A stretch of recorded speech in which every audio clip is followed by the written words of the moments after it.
Hürmetli vatandaş, bugünkü leksiyalarımızı başlayımız. Leksiyada Sıdık Rozu Washington'dan sözdeyimiz. Bugünkü islağa 2024 yıl 7. ayının 2. günü hürmetli vatandaş, yaptığı sayşembe.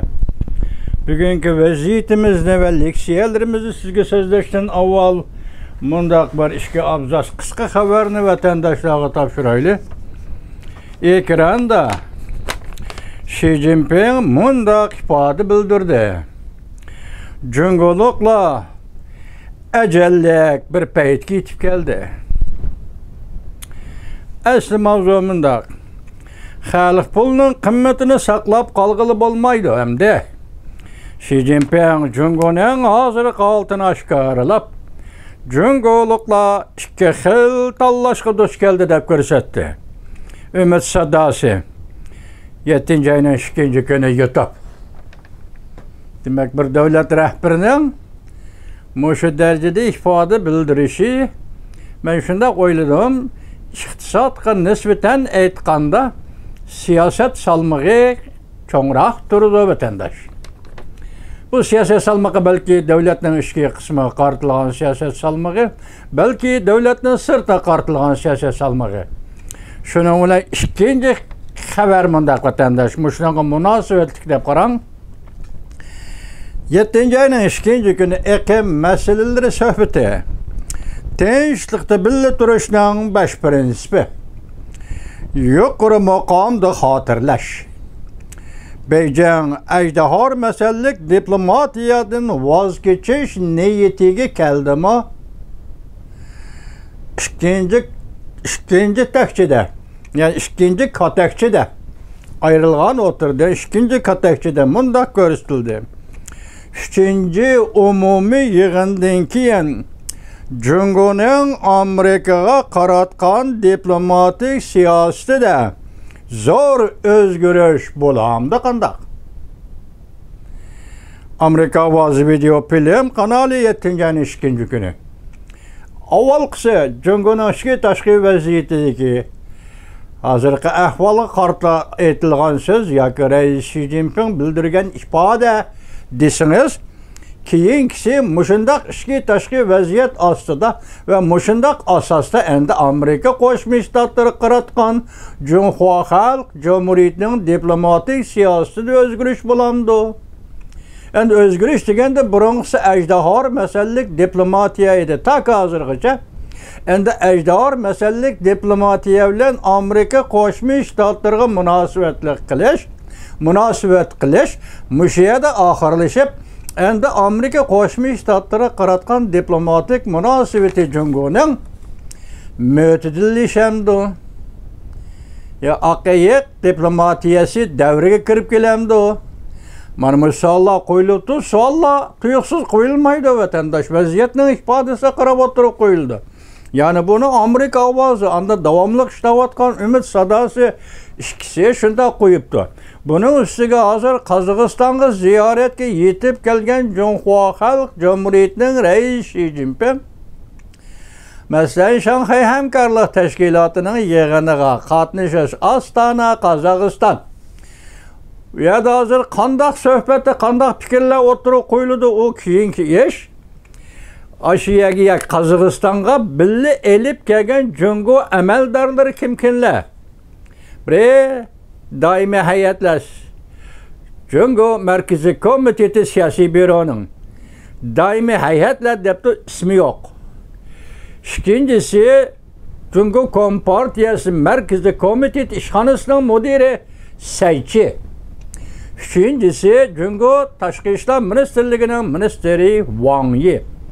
Muşu Saychi Wang Yi degan odamlarga qaraganda Qozog'istonga elib berilgan elib borgan yoki birga elib kelgan muşu Cungo amaldorlari qarasangiz, bu yerda bir mo'tadillik bor. Bunun sababi nima desiniz? Hech bo'lmaganda o'tganda Qozog'istonga yetib kelgan davlat mudofaa ministri Dong Jun, Qozog'istonga yetib kelgan Cungo jamoat xavfsizlik ministrligining ministri Wang nima? Wang Xiaohong deganlar mushqatim yana Qozog'istonga birga kelgan bo'lsa, u vaqtida Çünkü Kompartiyasının alpozini o'zgarish bo'lmadi deyishga to'g'ri keladi. Bu qatim Qozog'istonga yetib kelganlar diplomatlar deyli. Andan Jungo Kompartiyasının yuqori darajalik amaldorlari saychi qatorliqlar deyli. Shu vaqtda hozir oxirgi abzas qo'yilgan 3-umumiy yig'indan keyin Jungo Kompartiyasının Amerika qaratgan diplomatik siyosatda o'zgarish bo'lamdi degan savolni sizning tasavvuringizga, o'ylashingizga va o'zimning o'ylashga qoldirdim vatandoshlar.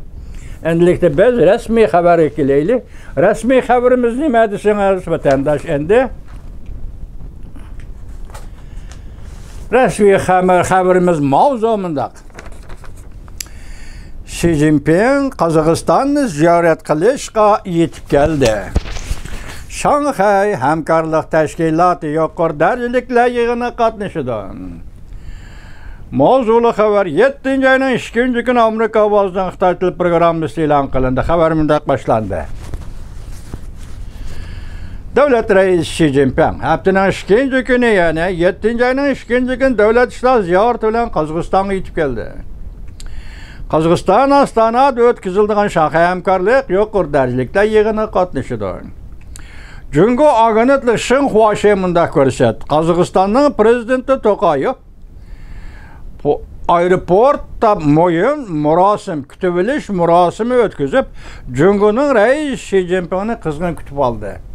Odatda davlat boshliqlari yetib kelsa, davlat boshliqlari ikkinchi bir davlat boshlig'i o'tirg'i chiqib qarshi oladigan ish yo'q. Diplomatiya tartibida bunda ish yo'q, vatandosh, bunda ish yo'q.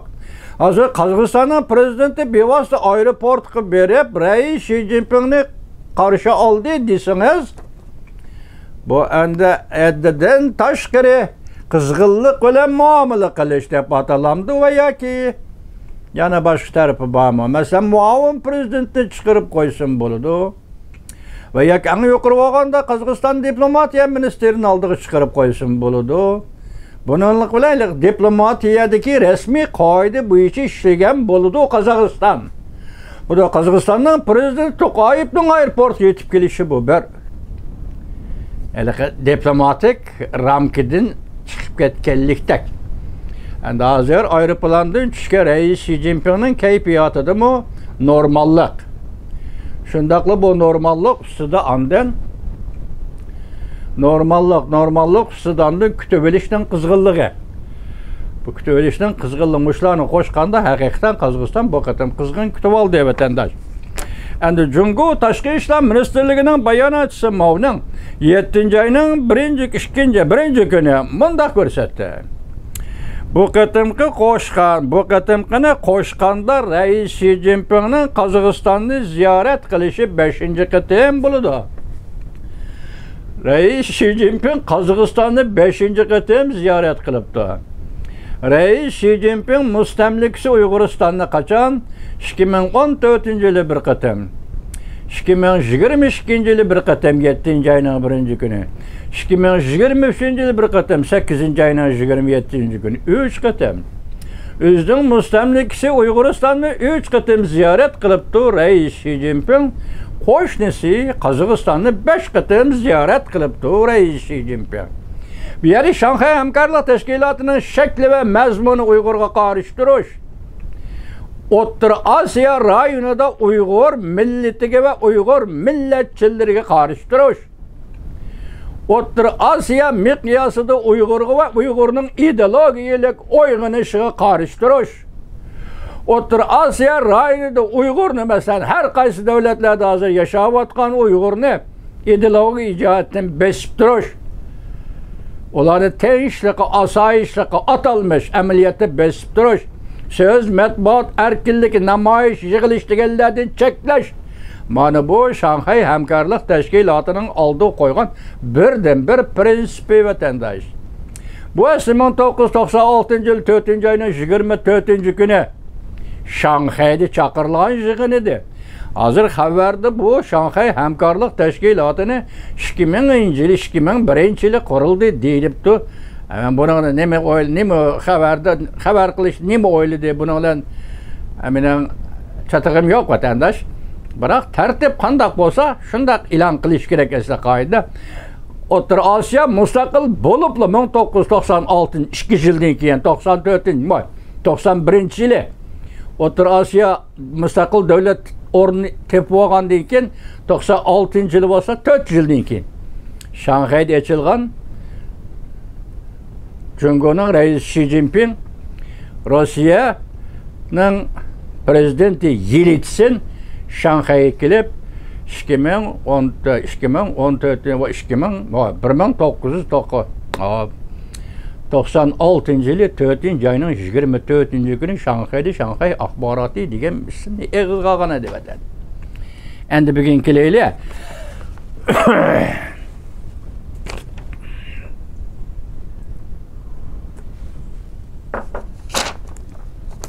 Bu qatim Reis Xi Jinping'ni Qozog'istonni ziyorat qilsa, yuqorqadek 5-qatim. Bu qatimqi ziyoratdagi maqsad birinchi Prezident To'qayev bilan ikki taraf munosabatini so'zlashish. Ikkinchisi ikki taraf Qozog'iston Jungo hamkorlashib bo'lgan barliq sohalar bo'yicha hamkorlashish. Rayon xarakterlik siyosatlar va vaziyatlar, dunyoviy xarakterlik vaziyatlar mushu to'g'rida fikr almashtirish. Bu qatimqi Reis Xi Jinping'ning maqsadi shu ekan. Bayonotchi Mau'ning yana bunday ko'rsatdi. Ostona yuqori darajaliklar yig'indan keyin Jungo Shanxay hamkorlik tashkilotining 2024-2025-yillik navbatchi raislik huquqini topshirib oldi. Bu vaqt qoltisi vaqtgina vatandosh. Demak 24 yildan boshlab 25-yilgacha Jungo Kompartiyasi yoki Reis Xi Jinping Hakimiyeti Shanxay hamkorlik tashkilotining navbatchilik yoki navbatdagi raislik huquqini topshirib oldi deydi vatandosh. Masalan 2022-yili 5-oyning 16-17-kuni Samarqandda ochildi bu yig'in. 2023-yili 5-oyning 17-kuni Jungoning Xi'an shahrida ochildi bu yig'in. Bugün 2024-yil asli 5-oyda ochilishi kerak degor, ama 2-4-5-oyda ochilibdi. Bu yil 5-oyda ochilishi kerak. Bir oy kechikkan bo'lsin bo'pti. Hozir Shanxay hamkorlik tashkilotining yig'ini Qozog'iston Ostonada ochildi ekan vatandosh. Mayada oraliqda 2023-yil Hindistonda ochildi. Bu nimaga tushunmay qoldim-mi vatandosh? 2023-yil Beijingda ochilgan bo'lsa, bu yig'it nima Hindistonda ochildi deb xabar qildi. Amerika ovozini tushunmadim, qarab turing ha. Bu huquq oradan 7 yil o'tgandan keyin Jungoning qo'liga yetib kelgan bo'ldi. Shanxay hamkorlik tashkilotiga yana bir rais bo'lgan. Yana bir qatim rais bo'lgan bo'lib hisoblanadi. Jungo taraf rahbarlik qilish tayyorlik xizmatini boshlab etdi. Shanxay hamkorlik tashkilotiga navbatchi rahbarlik, navbatchi rais o'tash uchun hozir Jungo tayyorlikni boshlab etdi. Shanxay hamkorlik tashkiloti siyosiy bexatarlik tashkiloti. Mana birinchiga boshda aytdik-ku. Shanxay hamkorlik tashkiloti Uyg'urga qarshi turish tashkiloti. Uyg'urning O'rta Osiyo, Markaziy Osiyodagi ideologiyalik uyg'unishini bostirish. Shanxay hamkorlik tashkiloti. Maqsad muddaoyim shu. Rossiya bilan Jungo birlashib 2001-yili qurib chiqqan mana. Men dedim 1996-yil ism bilan Jiang Zemin Shanxayda qurgan. 2001-yili bu yerga kelganda bu qanday qurilish tushunmadi vatandosh. Kechiring meni. Bir necha doimiy hay'at davlatlardan tashkillangan. Bundan qatnashgan davlatlar jumladan Qozog'iston, Hindiston, Jungo, Qirg'iziston, Pokiston, Rossiya, Tojikiston, O'zbekiston hamda o'tgan yili qatnashgan Iron qatorliq davlatlarni va dunyo nufusining yarmini tashkillaydigan davlatlar. Bu davlatlar nüfusunu qo'shib boqsangiz, hozirgi dunyoning yarmini tashkillaydi. Bu rost. Hindistonda 500 milyon desangiz, Jungo'ni 1 milliard desangiz, ana boshqalarni qo'shsangiz, dunyoning yarim nüfusidan olqib chiqadi degan gap. Ko'ringlar, shu vaqtda qanday bo'lgan bo'ldi? Reis Xi Jinping Dayitong dunyoni birlikka keltirish, insoniyat o'rtaq gavdasidan yerimini birlikka keltirgan va yerimiga endi kelib rais bo'ladigan bo'ladi-da. Vatanda ish shunday qol tartib shunday qoladi. Yildan boshlab kelar yilgacha Jungo Kompartiyasining rahbarlik guruhi Shanxay hamkorlik tashkilotiga rais bo'ladi deydi.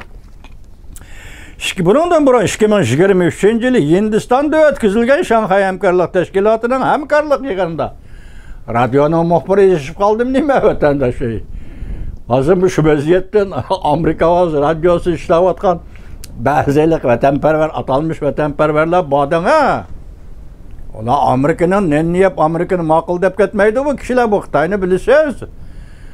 Amerika'nın ne niyeydi? Cüngü için hizmet kıldı bunun çatak yok. Şu hazır bir endimde 2023 yılı Hindistan'da ötküzülgen. Hindistan hemen 2023 yılı 5. ayının 17. günü bu yığın ne? Çünkü onun Şiyan şehirdaştın o efendi.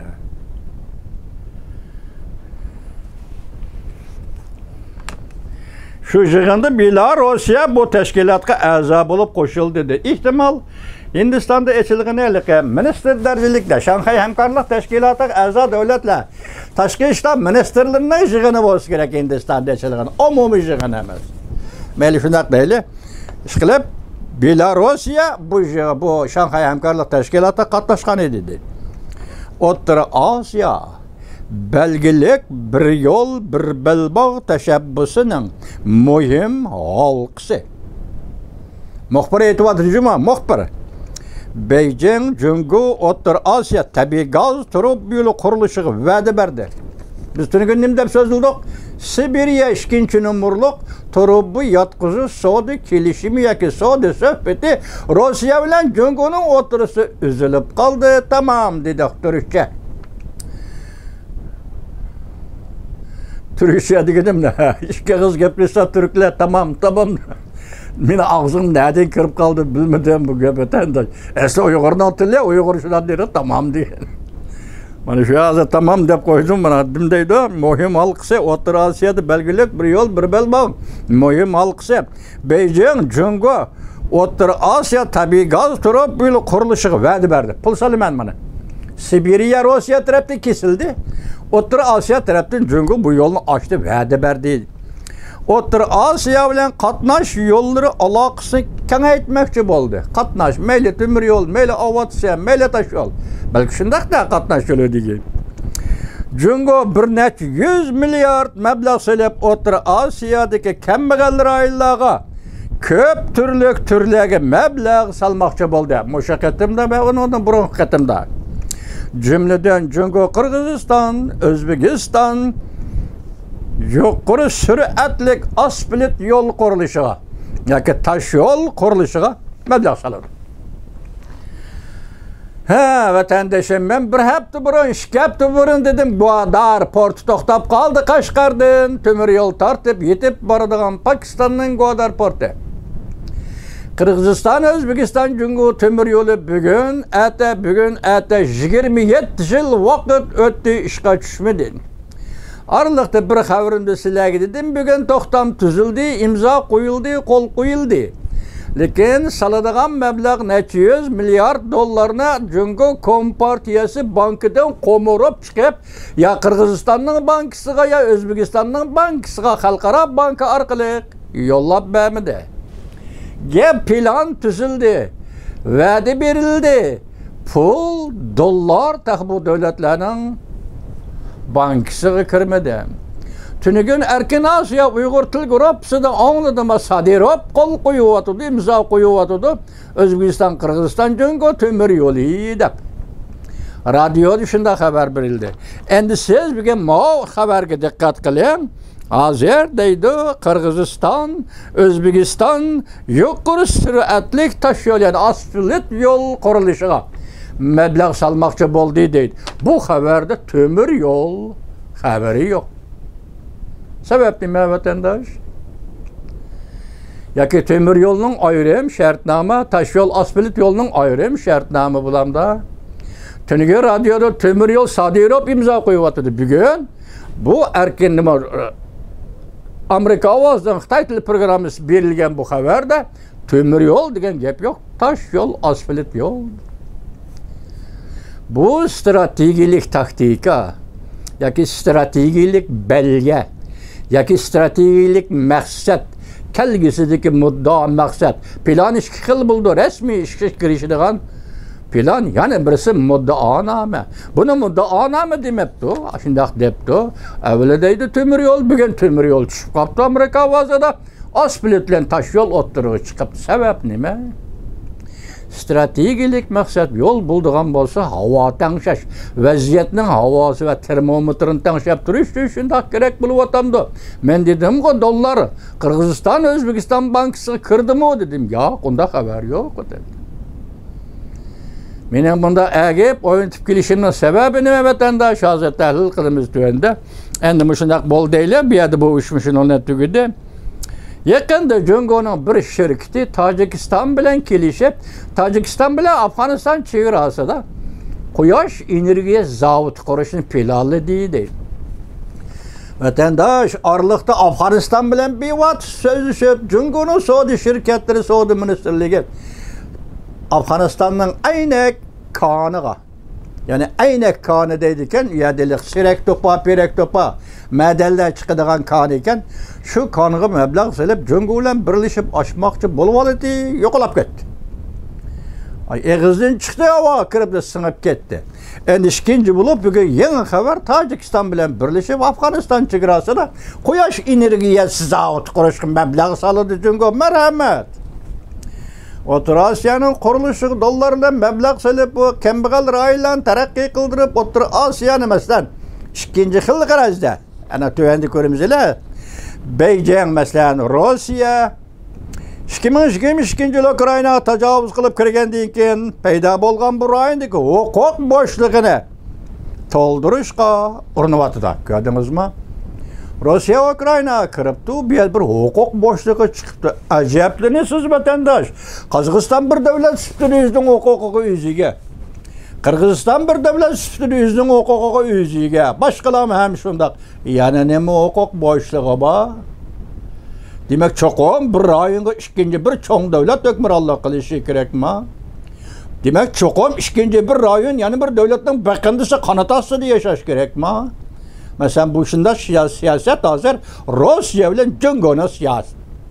Rusya deydi O'rta Osiyo, Rusya'nın ilkili turgan rayonlar. Jungo deydi O'rta Osiyo, Rusya chiqib ketdi, men singib kiraman. Hozir ikki davlat mushu nuqtada huquq bo'shligi nuqtai nazarda O'rta Osiyoga hukmronlik qilishni talashyapti desa bo'ladi. Mesela Rusya Ukrainaga band bo'libdi, endi Jungo kelish kerak bu yerga deyish kerakmi? Biz neçe zamanda sözlep geldik, adli bir fuqaro sifatida O'rta Osiyo kirdigan bo'lsa, Angliya kirman dedi, kirish kerak. Yaponiya kirman dedi, kirish kerak. Amerika Qo'shma Shtatlari borman dedi, berish kerak vatandosh. Shundaqda qoida. Qoida shunday qoladi. Agar Rossiya bilan Xitoy O'rta Osiyoni talashsa, G'arb dunyosi, G'arb davlatlari ham O'rta Osiyo kirish kerak da vatandosh. Shu vaqtda tanishilgan bo'lmadi bu jahon. Demek hazır Jungo Kompartiyasi O'rta Osiyoda paydo bo'lgan huquq bo'shlig'ini to'ldirmoqchi bo'lyapti. Ala shahrini deymizlar. Masalan, Ukrainaga urushi boshlandi, Rossiya tajovuz qildi, shuningdek keyin hozir masalan birla Qozog'istonning o'zini misol olsak, Qozog'istonda hozir diplomatiya, jamiyat va iqtisod ishlariga texmi og'ir ta'sir ko'rsatdi. Shundaqmi Qozog'iston o'z oldiga mustaqil yashayolmamdi ekan ha. Qozog'iston Yevropa bilan munosabat o'rnatolmamdi ekan ha. Qozog'iston Amerika Qo'shma Shtatlari bilan iqtisodiy va boshqa munosabatlarni tiklayolmamdi ekan ha. Qozog'iston Jomart To'qayev ziyoli, Qozoqning ziyolisi O'rta Osiyoning taqdirini tushunmamdi ekan ha, bilmamdi ekan ha. Rossiya 19-asrda kirib mustamlika qilgandan tortib Qozog'iston mustaqil bo'lguncha O'rta Osiyo rayoning qadr qismatini, taqdir qismatini Prezident To'qayev bilmamdi ekan ha. Bugun Xitoyga tayinib qolmasa, bu tarixni Prezident To'qayev zodi bilmamdi ekan ha.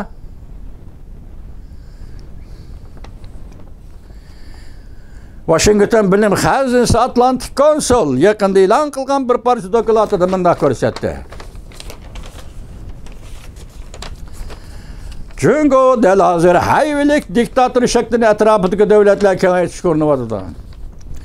Mushu aynan 5'ida bir nafar Qozog'istonlik o'qituvchi, ya'ni siyosat o'qituvchi ham muxbir Ukrainaga berib, urush maydonini ziyorat qilayotganda o'q tegib vafot bo'ldi. Bu o'q kimning? Ukraina askarlarining o'qimi va yoki Rossiyaning o'qimi. Buning o'zi bir ochiq halqaliq gap endi. Vafot bo'ldi. Bu harakat Qozog'istonda mavjud bo'lib turayotgan hayvatlik diktator vaziyatiga va g'ayriy qarashlarga. Hayvatlik diktator vaziyati Rossiya yaratgan ilgari hayvatlik diktator vaziyati Jungo yaratyapti. Mushu to'g'rida qozoq ziyolilari Qozog'istonda qo'zg'aladigan mavjud bo'lib turayotgan g'ayriy fikrlar va qarshilik ko'rsatish. Ukrainada vafot bo'lgan Qozog'istonlik qozoq muxbirning mushu ishi, mushu voqealarni keltirib chiqarishi mumkinmi deydi. Çünkü Agnetligi Xinhua mundaq dedi. Xi Jinping bilan bu qatam Qozog'istonda ziyorat chiqqanlarni boshlaydi. Elqidagi saychi Markaziy komitet ishxonasining mudiri Tashqi ishlar ministri Wang Yi ben dedi mo'tadil qiyofat chiqibdi vatandoshlar. Endi tuvanda sizlar bilan muhokama qilamiz. Qozog'iston ziyorati mushinchilik ish qilib mo'tadil yetib borgani qaraganda Rais Xi Jinpingda azsola o'zgarish bor deb qilamdi nima vatandosh.